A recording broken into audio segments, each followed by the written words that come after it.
started your testing, how often they used an iPad at home, how often they used it at school, and just what kind of questions you were asking in your study and the information you then collected.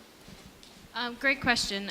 Yeah, so we did ask the children and the adults that participated in our study a little demographic questionnaire, trying to get a sense of how much of exposure they had to touch interfaces before.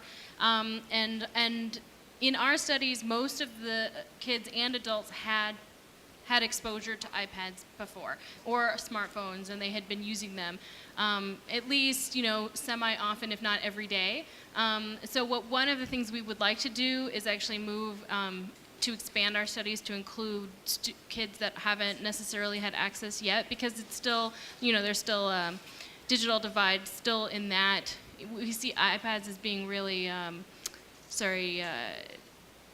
widespread, but it's, there's still a digital divide. So we want to see if there's going to be a difference of expertise and learning over time too, but we just haven't got to that yet. Thanks so much.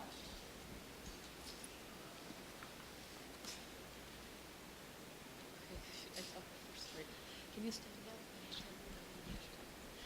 I'm Elizabeth McClure. I'm from Georgetown University, and I have a question about biofeedback.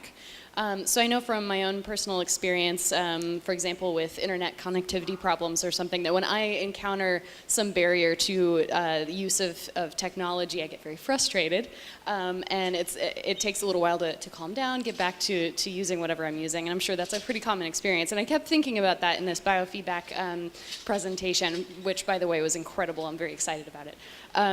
So I'm curious, did the individuals in your study experience frustration? Did they express frustration? And was that counterproductive at all? And how did they respond to it? How did you respond to that to keep it from being a problem? Okay, well, thank you for that question and for the compliment. And I saw your poster, and I'm very excited about your work, too. So I actually took a picture of it so I can refer to it later. Anyways, back to biofeedback. So the kids in our study, I think they did get frustrated sometimes when they were unable to clear the screen, because no one tells them how to do it, right? It's not like breathe deeply and you can clear. I mean, no one tells them how. They have to figure it out. They have to figure out what's going on in their brain to try and clear the screen.